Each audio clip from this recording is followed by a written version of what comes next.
Mari kita bersatu dalam doa. Tuhan Allah Bapa yang kami sembah di dalam nama Yesus Kristus. Kami ucap syukur Tuhan atas kesempatan hari ini kami bisa bertemu dengan Engkau. Kami percaya Engkau hadir di tengah kami Tuhan. Berkati jemaat-Mu Tuhan, lingkupi tempat ini Tuhan. Sucikan, kuduskan mulut dan bibir hamba untuk bisa menyampaikan firman-Mu Tuhan. Karena Engkau saja yang patut dibesarkan. Hanya Engkau saja Tuhan kami. Terima kasih Tuhan. Pimpin acara ini dari awal hingga akhir. Biar Roh Kudus-Mu bekerja di hati kami masing-masing. Dalam nama Tuhan Yesus kami berdoa dan mengucap syukur. Yang percaya berkata, amin. Selamat siang Bapak, Ibu, adik, saudara-saudari. Ya, perkenalan dulu mungkin. Saya kenal Pak Kem sudah cukup lama, dari pertama saya bertobat. Ya, pertama saya bertobat kurang lebih 18 tahun yang lalu. Ya, 18 tahun lalu, 2007 tepatnya. Ya, nama saya Dery. Perkenalkan, saya istri 1, anak 2. Ya, nggak boleh kebalik ya, Bapak Ibu. Bahaya kalau kebalik. Ya, istri 1, anak 2, anak pertama saya lagi kuliah di Shenzhen di China, anak kedua menuju kuliah lagi SMA 3, sebentar lagi mau kuliah kemungkinan di tempat yang sama. Materi hari ini saya sebenarnya jujur Pak Kem, ketika Pak Kem ngomong ke saya lupa. Saya lupa minggu ini saya ada bawa firman di tempatnya Pak Kem. Ya. Saya semi mau menolak Pak Kem sebenarnya, jujurnya. Ya. Kenapa? Karena jujur ngomong mata kanan saya ini belum bisa melihat. Ya, jadi saya kemarin habis menjalani operasi, jadi lensa mata saya itu lepas atau robek ya. Saya udah operasi 2 kali. Yang pertama dioperasi dibatalkan karena akhirnya dokter memutuskan saya harus bius total. Operasi lagi 2 minggu berikutnya, operasi yang kedua ternyata gagal, lensanya copot lagi, jatuh lagi. Jadi ini saya menuju operasi yang ketiga, kurang lebih 2 minggu lagi. Jadi kata dokter, karena radang saya harus istirahat dulu matanya kurang lebih 1 bulan baru bisa operasi lagi. Jadi kondisi mata saya yang sebelah kanan ini tanpa lensa Bapak Ibu. Mau tahu rasanya? Ada yang berminat untuk mengetahui rasanya? Kalau yang berminat saya doain ntar. Ya, nggak bisa lihat apa-apa, hanya bisa lihat cahaya, warna, ya, outline seseorang bisa.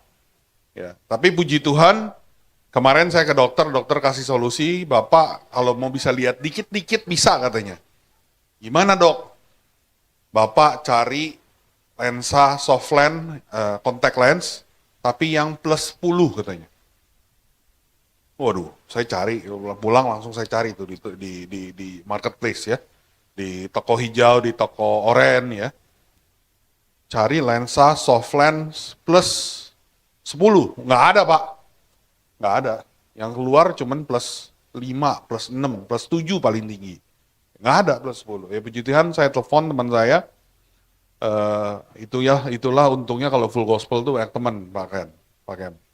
Saya telepon teman saya bilang saya butuh lensa plus 10. Oh ada katanya, tapi inden 2 hari. Ya, pas Pak Kem WA saya itu saya belum pakai contact lens Pak. Saya mikir saya kesananya bagaimana ya. Istri kebetulan ada urusan, saya kesananya bagaimana. Dan pusing Pak, kalau nggak pakai itu tuh pusing sekali. Jadi puji Tuhan begitu inden 2 hari dikirimin, saya coba pakai, ya puji Tuhan mendingan. Ini bisa lumayan ngelihat, ya lumayan ngelihat.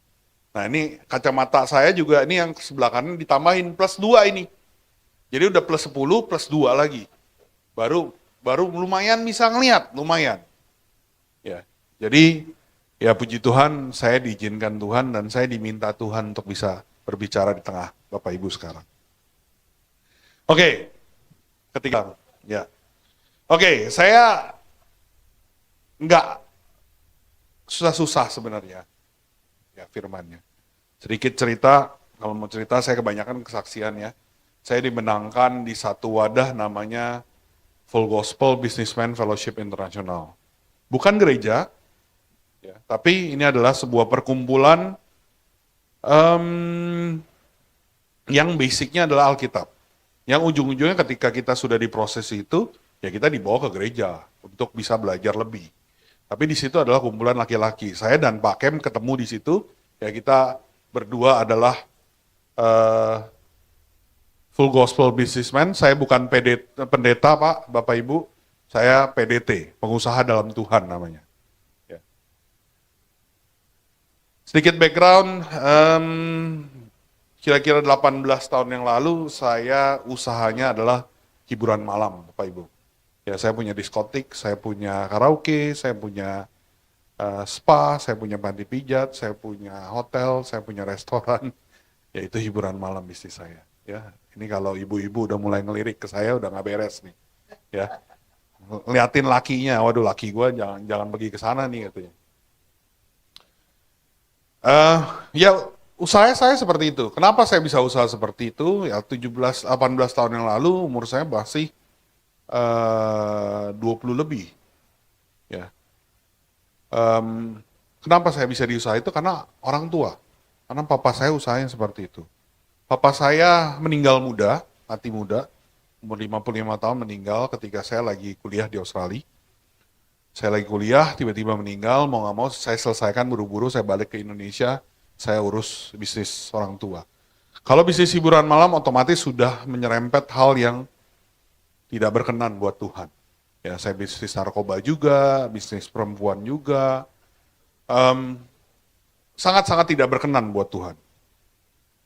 Singkat cerita, Tuhan tuh baik. Tuhan panggil saya, ya, karena ada tertulis kan, bukan kamu yang memilih aku, tapi aku yang memilih kamu. Tapi akulah yang memilih dan aku telah menetapkan kamu supaya kamu pergi dan menghasilkan buah dan buahmu itu tetap. Supaya apa yang kamu minta kepada Bapa dalam namaku diberikannya kepadamu. Yohanes 15 ayat 16. Ya. Jadi saya percaya ayat ini benar.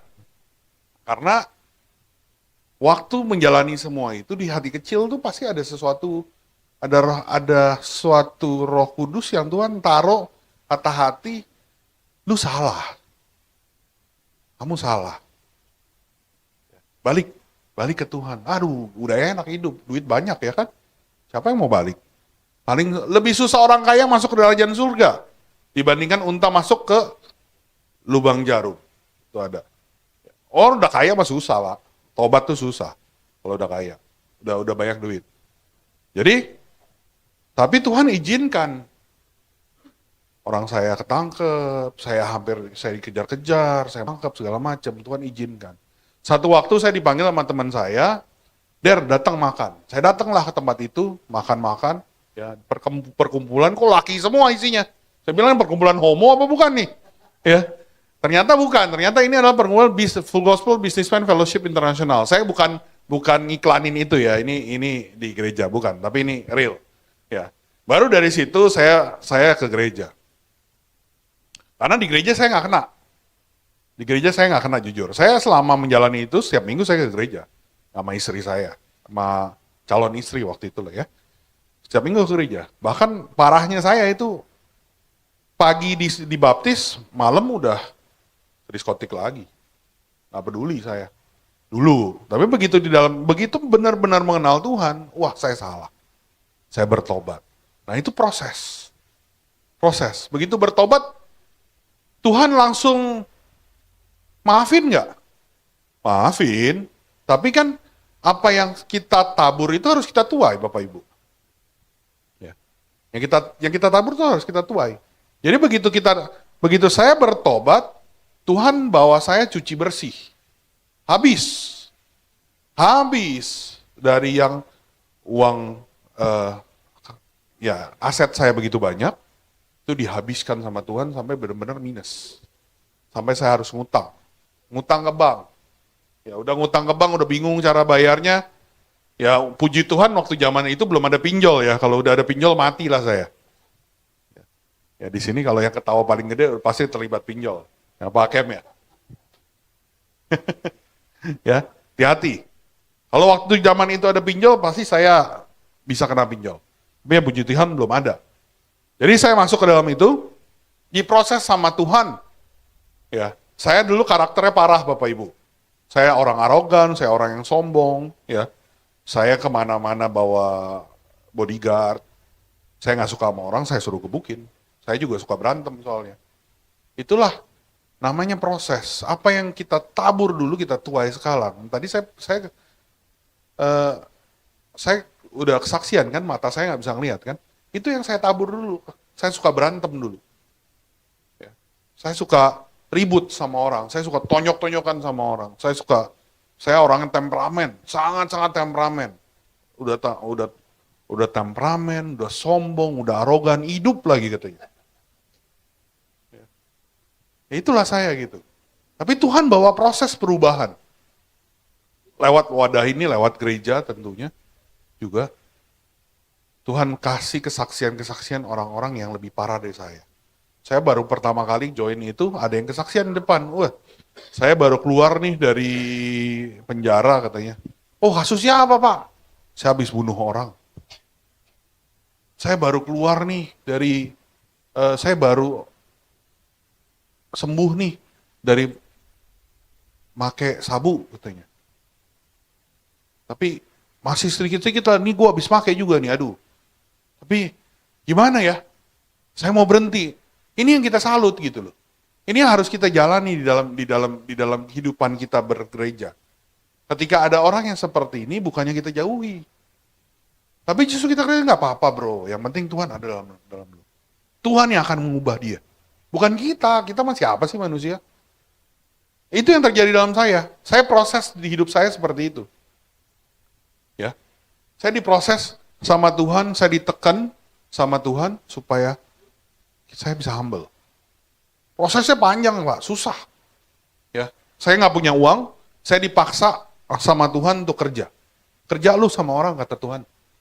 Gila, saya bilang, duit gue dari MM-an, duit gue dari banyak, Tuhan suruh kerja sama orang. Wah, kerja lu sama orang katanya. Kerja di mana Tuhan? Apply. Saya bikin CV, ya, saya apply sampai kayak gitu. Tuhan suruh jalanin. Proses Tuhan, jalanin aja. Proses Tuhan, jalanin aja. Ya, karena Tuhan ujung-ujungnya selalu kasih kita yang terbaik. Saya jalanin Bapak Ibu. Saya apply. Tuhan, kerja jadi apa? Apply aja katanya, kata Tuhan. Ya udah semua aja saya apply. Tuhan, ini CV saya apa isinya? Ya, pengalaman kerja saya apa isinya? Mantan dan narkoba gitu tulisnya. Ya kan, mantan germo gitu. Atau tulisnya apa? Ya, puji Tuhan waktu di Australia saya sempat kerja. Ya, kerja di ada kerja di hotel, ada kerja di restoran gitu. Saya masukin itu CV. Ya. Akhirnya satu titik Tuhan kasih saya ya udah, yuk bye bye, lupain aja gitu kan. Tahu-tahu bulan Juni, Pak, iya, Pak Dery kan, iya betul Bu, Bapak psikotes ya. Oh, dari mana ini? Ini dari PT SIBK katanya. Oh iya, waktu itu Bapak interview di sini. Oh ya, saya ingat. Ya udah, psikotes. Saya psikotes Bapak Ibu. Saya nggak tahu psikotes itu apa lagi. Gila, gue bukan siapa-siapa bisa dapat general manager. Gue bukan siapa-siapa bisa dapat general manager. Interview aja udah mujizat itu. Ya. Akhirnya di interview, saya psikotes. Di hari saya psikotes, Bapak Ibu, saya ada penyakit dulu asam urat. Ya puji Tuhan sekarang udah disembuhkan sama Tuhan. Kalau lagi kambuh, ini kaki bisa bengkaknya 2 kali lipat. Serius, gak bisa jalan. Bengkak 2 kali lipat. Mau masuk sepatu, ya coba aja. Coba aja bayangin, udah bengkak 2 kali lipat. Kalau psikotes kan udah kayak mau kerja ya. Ya tampilannya kayak Pak Kem gitulah. ya mesti pakai kemeja, ya dah, pakai sepatu pantofel, ya kan? Coba bayangin kaki 2 kali lipat gede, ya bengkak, sakit, nyut-nyutan, masukin tuh ke sepatu pantofel, wih, mantep rasanya. Cobain deh.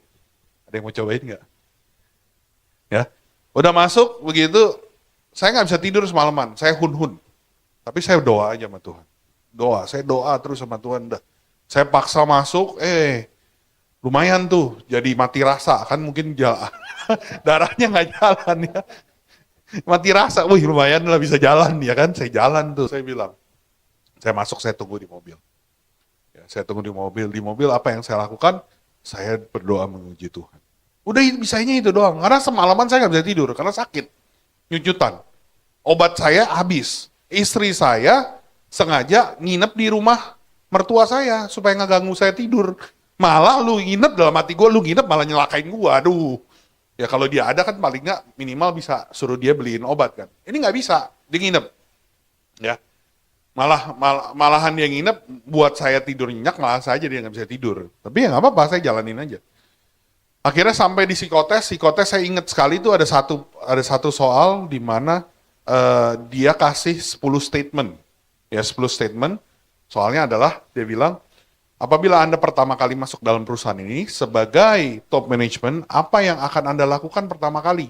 Mohon untuk diberikan prioritas dari statement 1 sampai 10. Jadi itu kan otomatis kita harus baca dulu tuh dari nomor 1 sampai nomor 10 kan? Buat prioritasin yang mana yang paling penting buat kita. Ya, Bapak Ibu, saya baca kalimat pertama, begitu titik, saya mulai kalimat kedua, kalimat pertama saya lupa. Karena hun-hun, nggak tidur semalaman. Ya, saya cuma bisa doa sama Tuhan. Selesai semua, udah saya buru-buru kerjain, selesai semua saya pulang, saya beli obat, udah pingsan, tepar tidur. Ya. Selesai lagi tuh, nggak ada panggilan, udah saya asumsi udah selesai lah itu, udah tamat riwayatnya. Orang ngerjainnya juga, iya ngerjainnya di bawah pengaruh Roh Kudus itu. Ya, selesai. Bulan 11, telepon. Pak Dery bisa datang ke kantor, mau ketemu dengan board of directors. Ya, ketemu pemegang saham, ketemu komisaris, ketemu board of directors. Saya datang, interview dengan mereka, saya pulang, ditelepon lagi, Pak, CEO mau ketemu, tapi nggak di kantor, di kafe, dia bilang. Saya udah tahu deh, itu pasti nego gaji, sudah pasti. Ya, saya udah ada feeling.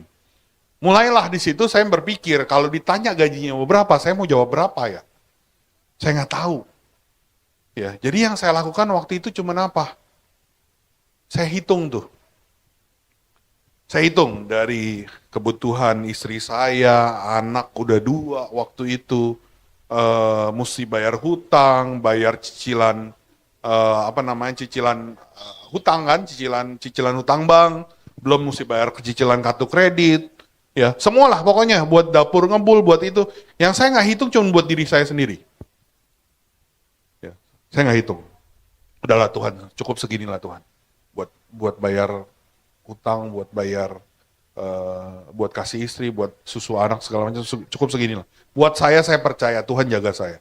Udah, saya pergi tuh. Saya pergi, bener kan kejadian. Nih, Pak Dery, ini jabdes Bapak, ya. Ya, terus ini di belakang ada remunerasi Bapak. Jadi di situ ada tuh gaji pokok, tunjangan A, B, C, D, E. Yang saya nggak lihat lah semua, yang saya lihat angka belakang doang. Ya kan? Saya lihat angka belakang doang. Tuhan nggak pernah hutang, Bapak Ibu. Ya. Saya dikasih persis 2 kali lipat yang saya minta sama Tuhan. Ya, tepuk tangan buat Tuhan kita. Itu mujizat yang benar-benar jelas. Karena yang saya hitung itu nggak genap. Misalkan saya hitung genap 1 juta, ya gampang kan, kali 2, kebetulan 2 juta. Ini enggak, 1.250.000 misalkan. Ya, pas kali 2. Tuhan kita nggak pernah berhutang. Selesai nggak di situ? Proses lagi. Saya kerja sama atasan saya kan, saya waktu itu langsung jadi GM, langsung jadi general manager. Atasan saya, direct saya langsung CEO. Wah, CEO saya killer Bapak Ibu. Killer. Saya ada, ya kalau full gospel itu semacam komsel ya. Ya, itu setiap hari Kamis ingat saya. Pertama kali dulu, champion ya. Setiap hari Kamis. Dan itu saya kantor di Kelapa Gading. Kita meeting di Mangga 2 ya, Taipan waktu itu ya. Ya, di WTC. Dan itu kan macet dari Kelapa Gading ke situ. Saya pernah awal-awal pernah izin loh ke CEO. Pak, saya duluan ya Pak. Saya izin. Nggak mana? Saya ada pertemuan begitu. Pertama kali diizinin. Yang kedua, saya dipanggil. Saya nggak suka ya kamu begini-gini katanya. Kamu kerja yang benar. Saya nggak suka acara-acara gereja begini katanya. Padahal dia Katolik. Dia Kristen. Tapi dia nggak suka. Ya itu hak dia, karena saya kan karyawan. Ya kan? Oke, siapa? Tapi kan kita punya hikmat. Bro, kita pindahin Jumat ya. Jadi Kamis, ya saya di kantor. Jumat, biasanya dia balik. Rumah dia di Serpong. Jumat dia balik ke Serpong, saya bebas. Saya bisa ikut pergi. Ya. Nah, saya menghadapi atasan yang seperti ini, Tuhan proses saya melalui dia. Ya. Kesombongan dihilangkan. Arogansi dihilangkan sama Tuhan. Susah, susah. Tapi jalanin aja prosesnya.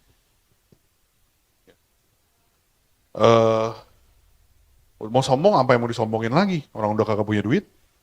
Ya kan? Mau arogan, mau apa ini aroginin lagi? Lu siapa emangnya? Udah bukan siapa-siapa gitu kan? Mau apa lagi? Tapi yang bahaya adalah di luar mungkin kita berubah. Tapi di rumah.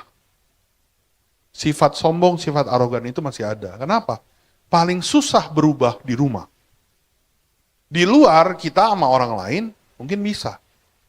Tapi di rumah sama istri sama anak itu berat. Berat. Dan itu berlanjut. Berlanjut Bapak Ibu. Ya. Saya mendidik anak itu sama seperti ayah saya mendidik saya. Salah dikit hajar. Sekarang saya bisa ngomong, nggak malu. Saya sangat main tangan. Bukan sama istri, puji Tuhan. Saya nggak KDRT sama istri. Tapi sama anak.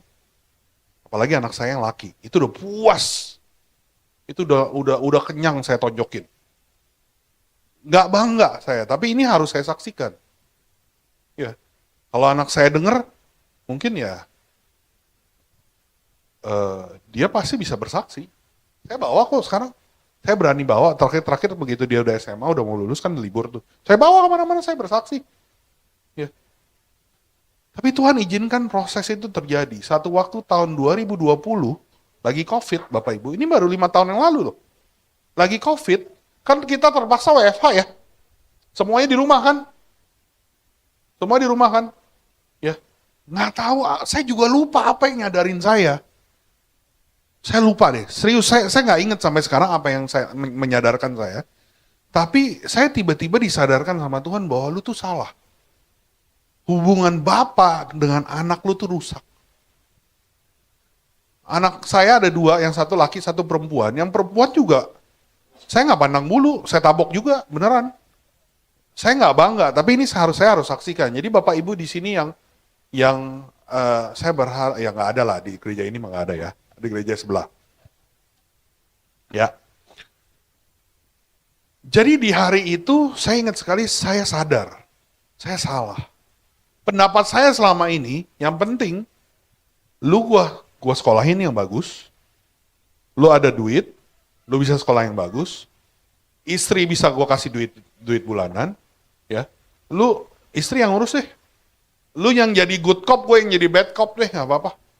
Yang penting nih buat saya, anak tuh harus ada sosok yang ditakutin. Menurut saya begitu dulu. Ini bahayanya kalau kita nggak ngerti parenting. Nggak ngerti hati bapak. Menurut saya seperti itu. Saya nggak apa-apa jadi orang yang villain, jadi orang jahatnya. Istri saya jadi orang baiknya. Nggak apa-apa. Jadi kalau anak saya salah, ya paling takut sama saya, karena pasti saya hajar. Pasti.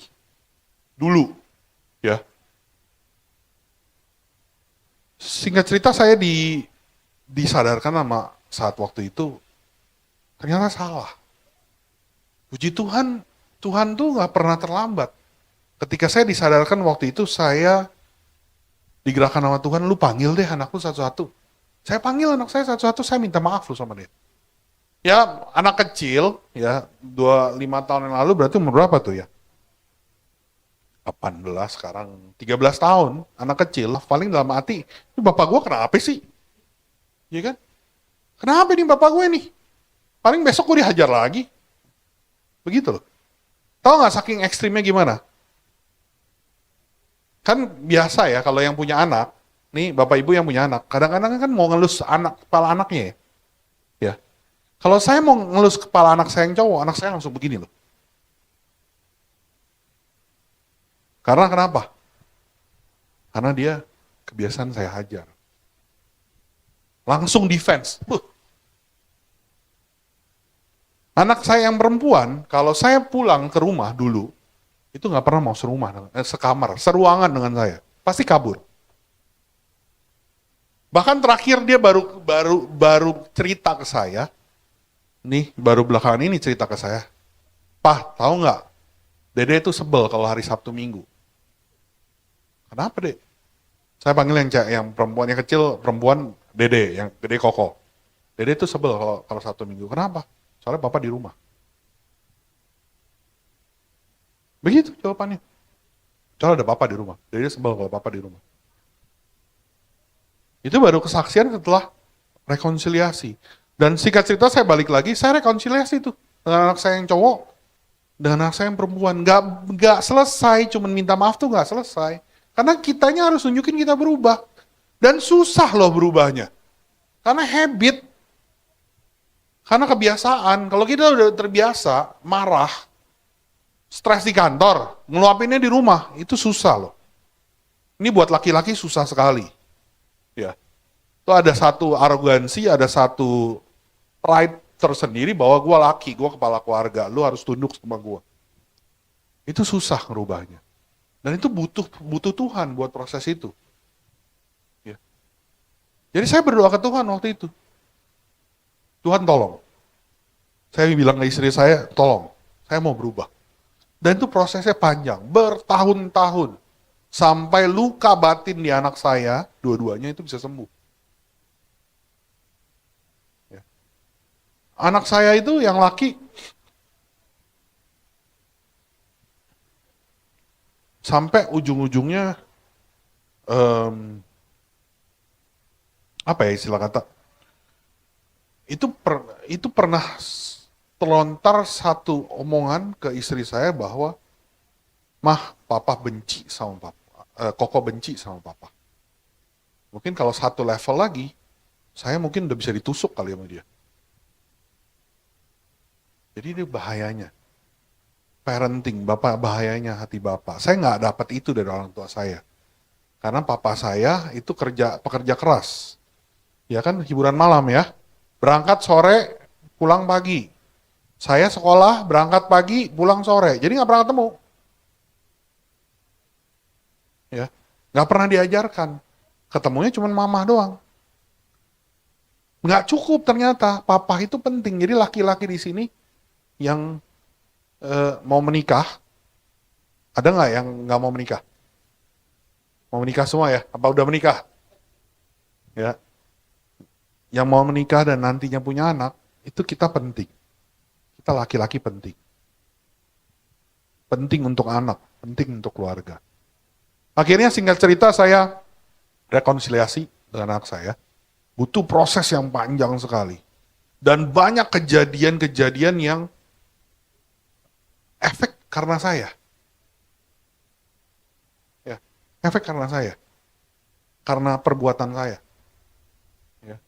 Anak saya yang laki ada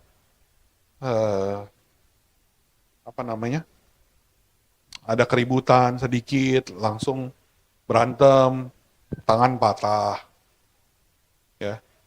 Belum lagi dia suka ya itulah anak-anak kecil kan bahayanya kalau zaman sekarang suka lihat porno. Nah itu efek karena bapak. Nah itu proses panjang buat ngerubah dia lagi. Jadi ujung-ujungnya saya rekonsiliasi dengan anak saya yang pertama berubah, ujung-ujungnya sampai Sekarang ceritanya lebih sama saya dibanding sama istri saya. Ya. Anak saya yang perempuan juga kadang-kadang ngomong, enakan cerita sama papa, mama mau ngomel mulu. Padahal anak saya yang perempuan, nih, dia yang laki, yang perempuan, dia pacaran sama cowoknya, cowoknya di KDRT sama dia, coy. Cowoknya dihajar sama dia, ditabok depan umum segala macam. Dia bilang, Dek, kamu nggak boleh begitu. Tahu nggak jawaban dia apa? Dede masih ingat, dulu papa tabok Dede.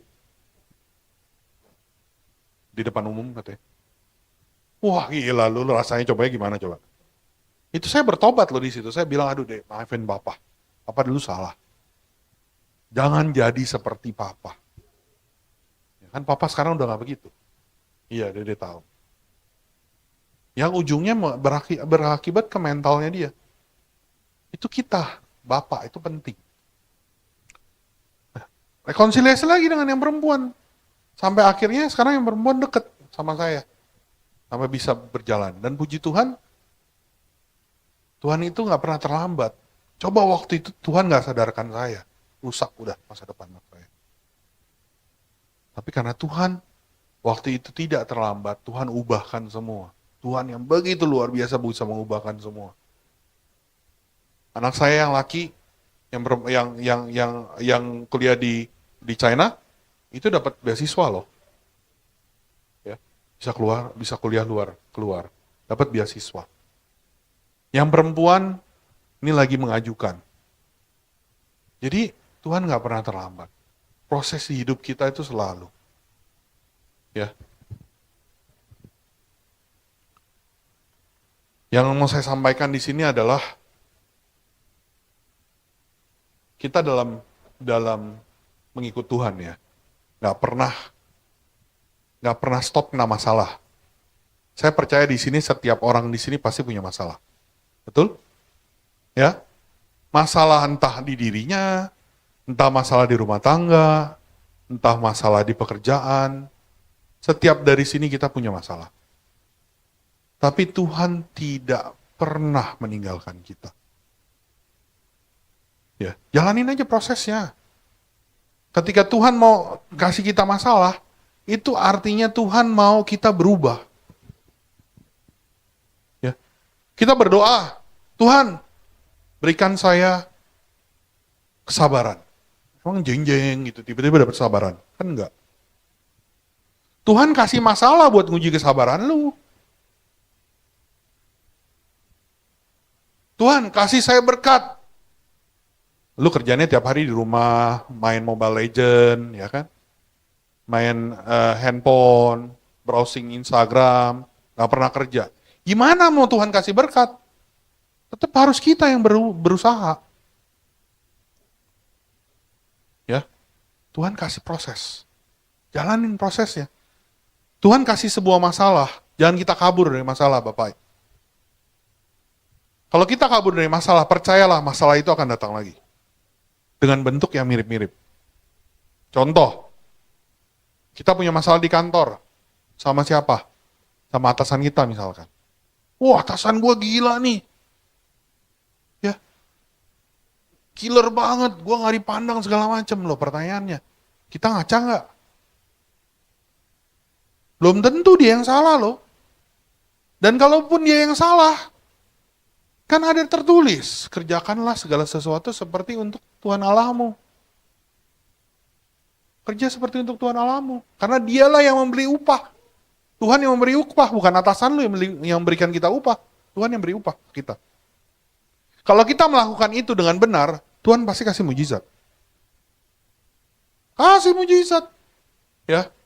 Saya berdoa sama Tuhan. Saya tadi ceritakan, CEO saya kayak gitu kan. Saya berdoa sama Tuhan, aduh Tuhan gak sanggup nih kayak gini terus. Tapi saya kerja dengan sungguh-sungguh. Ya, omset perusahaan naik 500% tahun pertama. Saya masuk ke situ. Tahun kedua naik lagi 300%. Terus naik terus. Saya kerja dengan sungguh-sungguh. Seperti untuk Tuhan. Tapi saya bilang, Tuhan, ini gila, ini bos gue pedit banget. Udah pedit. Aduh, galak banget lagi, aduh Tuhan, tolong. Tuhan kasih mujizat. Tiba-tiba saya diajak diajak partnership, jadi co-founder di indotrading.com. Keluar saya masuk indotrading.com. Ya.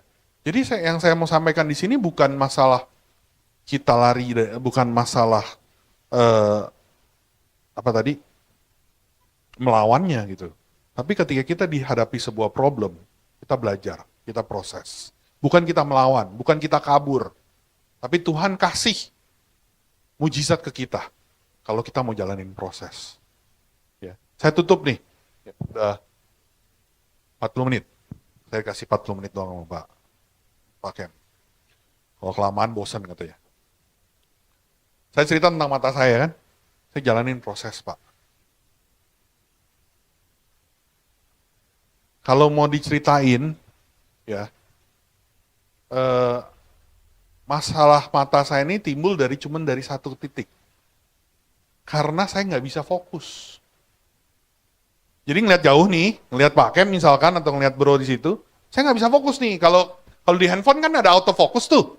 Kalau ngeliat jauh, seret gitu kan, fokus kan, saya nggak bisa fokus. Datanglah saya ke dokter. Dokter bilang, wah tekanan bola mata kamu tinggi. Kenapa? Kamu ada diabetes? Nggak ada, saya bilang. Saya cek HbA1c, cek gula puasa, gula sewaktu, semua bagus. Kamu ada darah tinggi? Nggak ada, saya bilang. Ini tensi 120/80. Dokternya apa bingung, lu gendut tapi kok lu sehat sih katanya. Nah itulah saya bilang, ikut Tuhan nggak ada yang mustahil dok, saya bilang. Ya kan? Saya kolesterol bagus loh, gula bagus. Ya. Tapi percayalah, saya dulu pernah kurus. Sumpah saya pernah kurus. Ya. Tapi saya sehat. Saya olahraga, saya suka jalan di lapangan Banteng sekali jalan 1 jam 5 kilo, 6 kilo sekali jalan. Ya, saya suka badminton, setiap hari Rabu saya badminton. Saya suka nge-gym. Kalau pagi saya berangkat sebelum ke kantor saya nge-gym dulu. Ya, kalau sore ada temennya jalan, saya jalan lagi. Ya, saya suka olahraga, saya suka. Tapi dokter bilang kenapa ini bisa terjadi? Ada satu, saya stres berat. Ada sebuah masalah. Dan itu membuat tekanan bola mata saya tinggi. Nah akhirnya dokter bilang, lu kayaknya turunin dulu. Nah pasti turunin, dikasih obat, itu pandangan saya jadi malah kabur. Dan ternyata setelah dicek, saya ada katarak katanya. Ya. Singkat cerita, itu panjang prosesnya Bapak Ibu. Dari bulan Juni. Mei. Dari bulan Mei tahun ini. Coba bayangin, berapa bulan tuh? Udah 6 bulan. Ya. Tapi saya percaya sama Tuhan, jalanin aja prosesnya. Sampai di satu titik, saya dioper lagi, dioper lagi, kamu ke dokter di itu deh, di RSPAD deh katanya. Itu dokter paling jago glaukoma. Saya datang ke dokter itu, dokternya bilang, ini kamu, iya memang tekanan tinggi, tapi kayaknya kamu katarak, udah operasi deh katanya. Kalau saya nggak jalanin prosesnya, saya diemin, lensa saya benar-benar bisa tenggelam masuk ke dalam retina. Jadi pas operasi pertama, pas di black, baru ketahuan. Saya punya pegangan lensa itu udah robek. Kamu harus bius total. Karena kamu, kalau bius kayak begini kita operasi, ini lensa kamu akan tenggelam masuk ke retina. Akhirnya jalanin proses lagi, saya operasi lagi bius total, pasang namanya CTR ya buat ringnya, pasang lagi lensa, tapi ternyata nggak kuat. Jalanin prosesnya. Akhirnya dokter yang itu rujuk lagi, kamu ke dokter sebelah deh katanya. Tahu dokter sebelahnya di RSPAD itu pangkatnya kolonel. Dokter ya istilah kata dokter udah tingkat tinggi lah ya. Kolonel. Dia lihat begini, ini mah gampang, dia bilang kamu tenang aja, dia bilang. Ini cuman ganti lensa lagi aja, ganti lensa model lensa lagi. Jadi kalau saya percaya kalau setiap kita jalanin prosesnya Tuhan, itu pasti kasih yang terbaik. Dan luar biasanya, saya jalanin semua itu pakai BPJS Bapak Ibu. Ya. Kalau saya nggak pakai BPJS, saya punya teman yang menjalani hal serupa dengan saya, dia habis 300 juta udah. Saya jalan itu dengan BPJS. Saya berhikmat sama Tuhan. Tuhan ini gimana? Saya mata begini gimana Tuhan?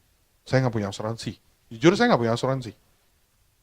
Ya, saya nggak percaya dengan asuransi. Saya percaya dengan Tuhan.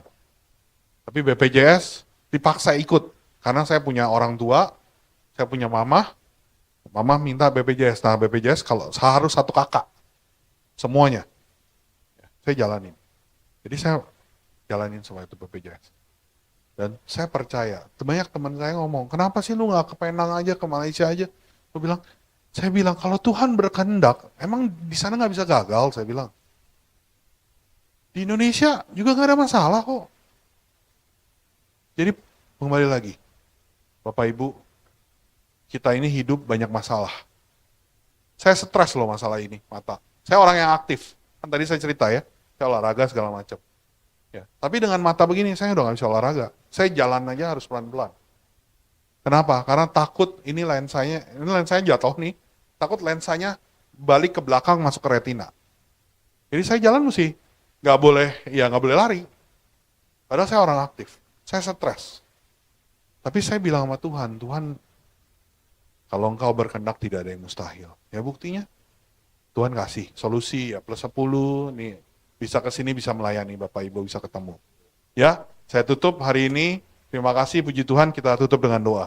Tuhan Allah Bapa kami, hamba selesai di sini Tuhan. Ya Roh Kudus-Mu terus bekerja Tuhan. Ampuni hamba bila hamba ada salah berkata. Dan hamba percaya Tuhan, prosesmu begitu luar biasa untuk diri kami Tuhan.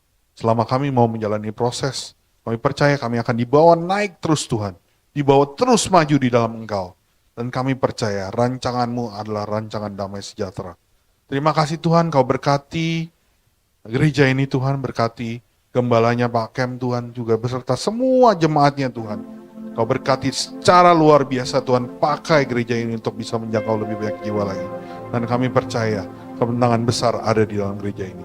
Terima kasih Tuhan, hamba selesai di sini, hamba serahkan semuanya ke dalam tangan-Mu. Dalam nama Tuhan Yesus kami berdoa dan mengucap syukur. Amin.